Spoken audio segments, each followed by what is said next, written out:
welcome back. Today is a follow-up hair tutorial. You will have seen Camilla's tutorial on how she curls her hair with her straightening irons recently. I'm here to show you how I curl my hair, but I use a curling tong like this. So just keep watching if you want to see how to get this hair. Okay, so the way that I curl my hair is infinitely easier than the way Camilla does it, I think. It's a lot easier for me because I don't have to blow dry my hair first. My hair, this is it. This is how it comes. It's totally straight, doesn't require any particular TLC.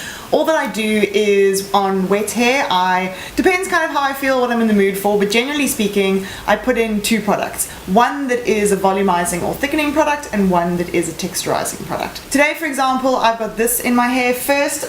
This is the L'Oreal Studio Pro Curve It Curl Mousse, and this is the Wave Spray, which I absolutely love. The only reason I'm using this and not the fudge one that I love is because I can't find the fudge one.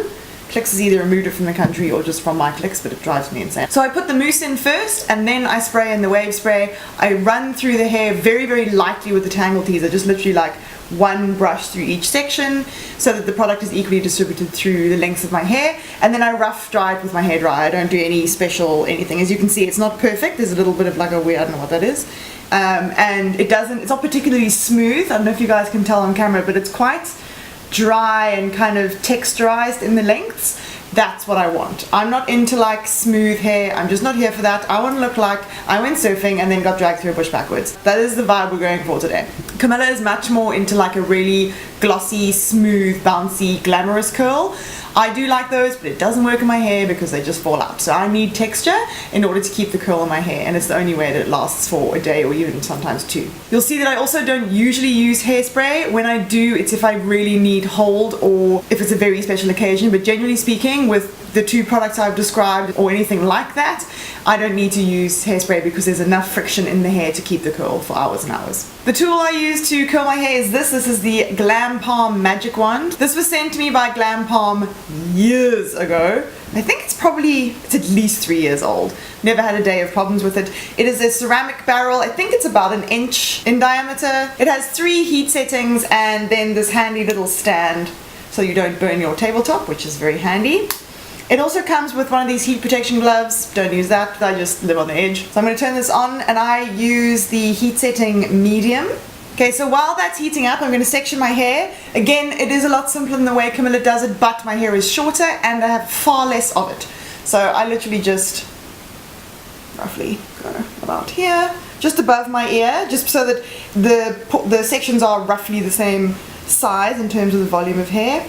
I twist it up and then I just clip it up with a little baby crocodile clip. And then I pull the hair forward like that, so I've got 2 roughly equal halves. Okay, so as Camilla mentioned in her video, there are 2 methods of curling that give you different effects. The first, which is the one I'm going to do, is to curl all in the same direction, and by that I mean holding the curling wand, the hair is going to be in front of the curling wand and curling away from your face. So I'm going to curl all of my curls on this side of my head, top and bottom section, like that, and the ones on this side I'm going to curl like that away from my face. So they essentially go backwards towards each other. This gives you more of an even curl, a proper big wave. It's a little bit more traditional and not quite as beachy or kind of bohemian looking. The alternative is to start one way, curl the hair that way, and then with the next section curl the hair towards the face like that. That'll give you just more of a messed up kind of uneven curl, which is also great, and I do that all the time, but Camilla did that in her video, so today I'm going to do just curls all in one direction. So let's go. I'm not particularly fussy about how big the pieces are. My hair is quite slippy even though I've got the texturizing products in, so I don't really need to brush it like the way that Camilla does. I literally just grab a section.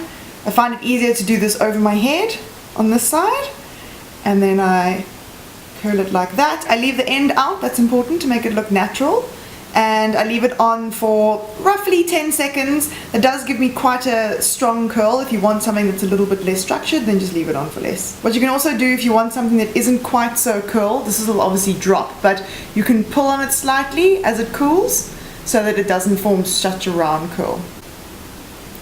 Okay, and then just repeat. On the lower half of my head I only have about 3 sections on each side to curl, so it's pretty straightforward.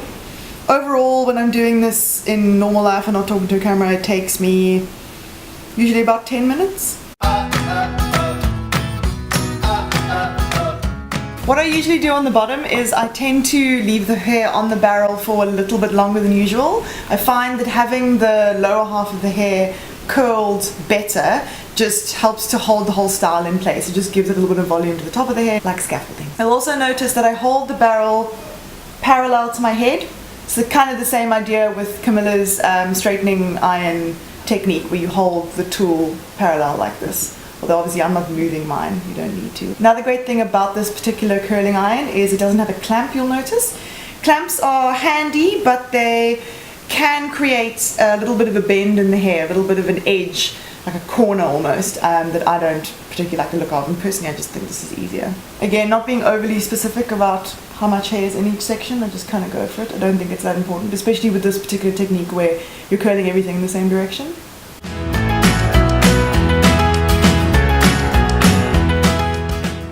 And that's it for the lower half of the hair. So I just release that top half of the hair. At this point, a lot of people start to curl from the back forward. I personally curl from the front back.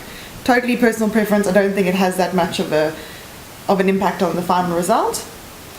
I like to work from the front because this part to me is the most important part. So as long as this is curled correctly, what's happening at the back here, I'm just not that phased about, to be honest. So this I tend to not curl, I don't start the curl too high up the strand of hair, and I leave a nice long bit out the bottom. Okay, and I don't like it to be too curly, so this one I usually do curl on a little. You'll see it falls a little more naturally there. At this point, I do tend to have a kind of upper and lower half to the section, but I can't be bothered to like clip out another section, so I literally just now grab pieces. This is why I say the scaffolding part of it is quite important. I just grab random pieces and I again just make sure I'm curling them in the direction away from my face.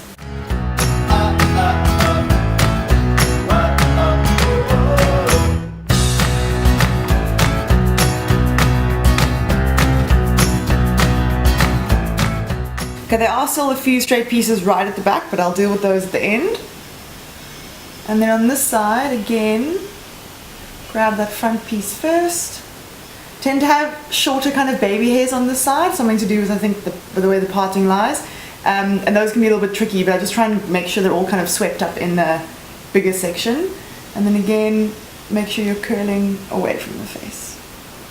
Okay, this is the bit where it gets a little bit tricky because I'm getting to the point where it's much harder for me to see the bits that are straight. And I use this really scientific method of holding all the bits I've curled. This is where Camilla would put it, but I can't be bothered. And I just literally try and find anything that's straight at the back there, and I just curl it very quickly. Likewise, what I do is I take all my hair to one side as much as I can, and I just run my fingers through it to see if I can see any straight hairs. Obviously you could also look in a mirror, hold a mirror up and look at them in the mirror behind you, but I think that's okay.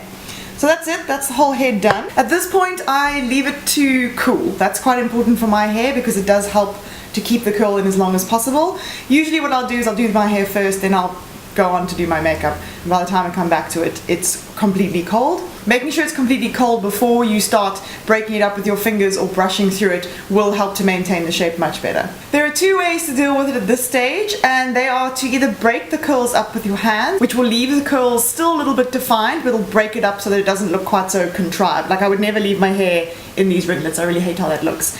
The other way to do it, and this breaks it up into more of a kind of, not a Veronica Lake wave, but that idea of the hair all kind of going in one direction and being like a curtain of waves, is to use a brush or a tangle teaser in this case. So you can see how as I'm brushing, it's creating a much bigger wave. Obviously you don't want to brush it too much because you don't want all the product to be lost. And then it can get a little bit fluffy at this stage, but see, I don't mind that because it actually just adds the illusion that I have more hair than I do. So this will naturally drop over time. The other day I did an Instagram story, which is where a lot of the requests to do this tutorial came from. That was this exact same method, but I hadn't put any hairspray in and it was kind of the end of the day. So the curls were a little bit less defined, but still very much there. And they do tend to look really like nice and lived in after a few hours. So at this point you can leave it as it is. Like I say, I don't usually use hairspray, or you can use a texturizing spray through it, which kind of serves the same purpose. Now, whether or not this lasts for more than a day with me has everything to do with how I sleep. So if it's a hot night and I am rolling around a lot, that sounds terrible. If I tend to kind of thrash around a lot in my sleep, or it's a hot night, or I don't sleep well, I tend to be restless, it does tend to kind of mess up my hair. Whereas if I have a heavy night's sleep and I'm not moving as much, just naturally I'm not creating so much chaos on the pillow. Also sounds terrible. So it tends to maintain its shape better, so when I wake up in the morning I still have a curl. Sometimes it's broken down to the point where it just looks really, really messy, in which case I don't wash it again, I just put it in a ponytail, because then you can't really tell whether the curls are perfect or not. It just creates a really nice voluminous ponytail, which I love. I'm afraid I can't give you any hot tips for how to make it last more than a day, certainly not with my hair type. It's pretty much up to luck. So that is how I curl my hair with the Glam Palm Magic Wand. If you guys have any questions or want any more product recommendations, please let me know. Thank you for watching. Please subscribe if you haven't already, and we'll see you next time. Bye!